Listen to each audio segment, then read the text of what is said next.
A little something for the weekend with Sam Hunt.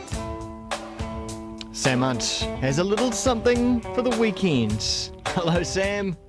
Hello, Wammo. You can hear the birds? I can hear the birds in the distance. Yeah, nice. It's all happening. I like that music. Good. We're all here. Wammo, good to hear your voice. Yeah, it's good to hear yours. What have you been up to this week? Well, it's sort of been, well, one thing before I forget. Yeah. I've been getting a lot of, I had a lot of very lovely feedback from the telling of Sarah Broom's poems and talking about her new book last week. And so did I, actually, yes. Did you? Yeah. Right. And so I've been asked for the details again. So I'll do that. In fact, I'll sneak in another poem of Sarah Broom's. The volume she's just published that these poems come from is a one and only book to date. It's just come out. It's called Tigers at Awhitu. Now, Awhitu is, as we all know, is the south heads of the Manukau Harbour. Yep. Big Bay and Marco Point, all that country. And it's published by Auckland University Press. So that's the one. And look, I'll just slide, if I may, just slide a poem of Sarah Broom's in another amazingly beautiful bit of poetry. Yeah, I think you should, yes. It was called Ward 64. The curtains, beige and orange checks, do nothing to divide us. When her drip beeps, I think it's mine. When she hears the bad news, I have to put my iPod on to keep it out. Across the room, he's lost his wedding ring because he's got so thin. Skinny fingers, I better watch out for that.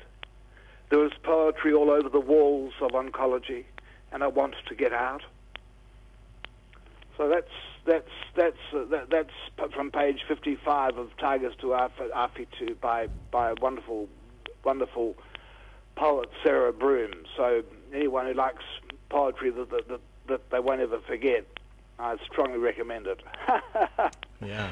And also on Monday, with Sarah Broom's poems sort of cranking around in my head, then I got the news that an old friend, and not a close friend, but a person I respected greatly, had great respect and liking for, that was Beaver. Yes. Beaver died in the weekend, and I was thinking about her. I went driving. I used to, now and again with Beaver, she used to work with Blurter, and quite often Bruno and the rest of them would often invite me along for a bit of a trip. We'd join up sometimes, and I got to know Beaver through doing shows with people like Bruno and Faint Floors and so on. Yeah. And so I was out driving. Yeah, you say what I've been doing since then. Well, I was sort of out driving on Monday, and sort of with this news of Beaver's death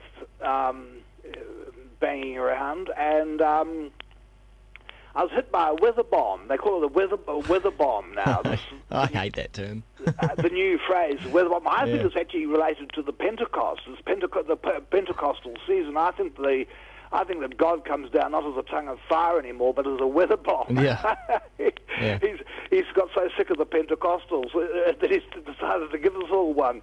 So I was driving, and this is where sort of it's just the way things happen. But the rain coming down and so hard. I've never driven in such rain. It was like solid water. Mm.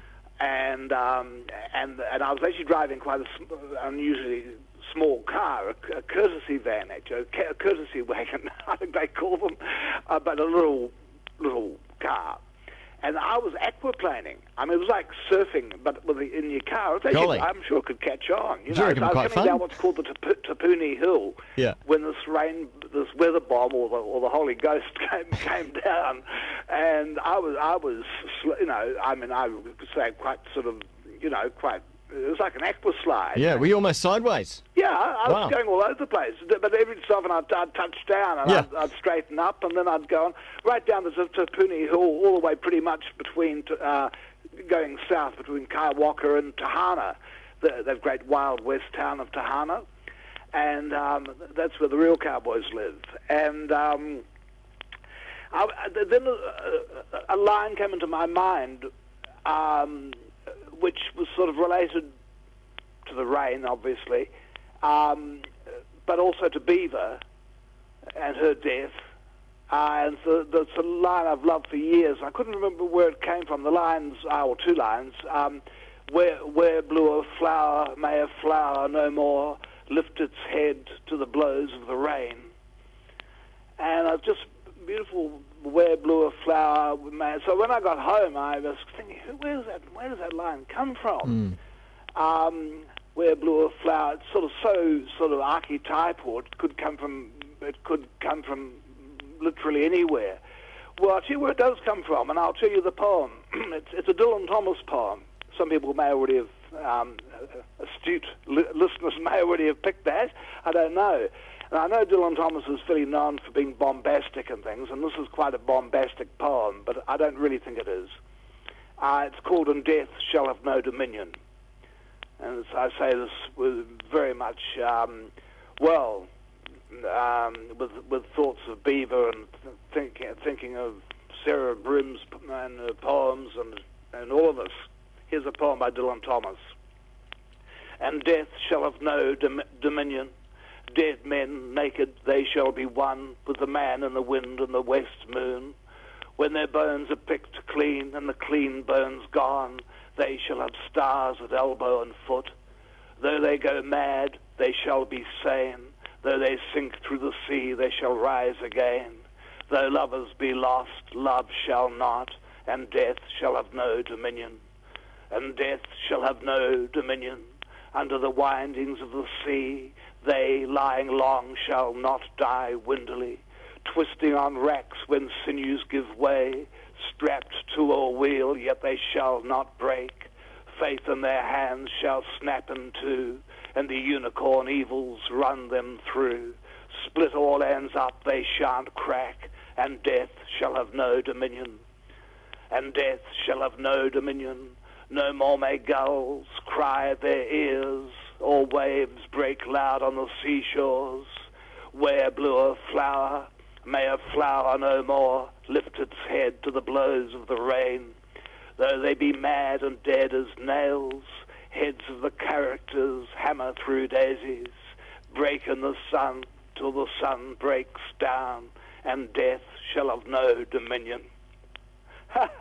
That's a great. Do you like that? I do like that, and I just wonder if, because there's a couple of songs on the Kiwi playlist that we play. Yeah. And I just wonder if they have any relation. I'd have to listen to them again. But Chris Matthews and the Robot Monkey Orchestra have a track called "And Death Shall Have No Dominion." Ooh. And another artist called How to Kill have a track called "And Death Shall Have Dominion." Wow. Yeah. Oh, well, that's an interesting. That second one's an interesting take on it, of course. Yes, exactly. Yeah, but I'd be a bit wary of the first lot. Chris Matthews and the Robot Monkey Orchestra. I think they better go scrambling. I was just thinking, just saying that poem, and I know it is quite a sort of a boomy. So can't help it. It's a sort of, but Yeah.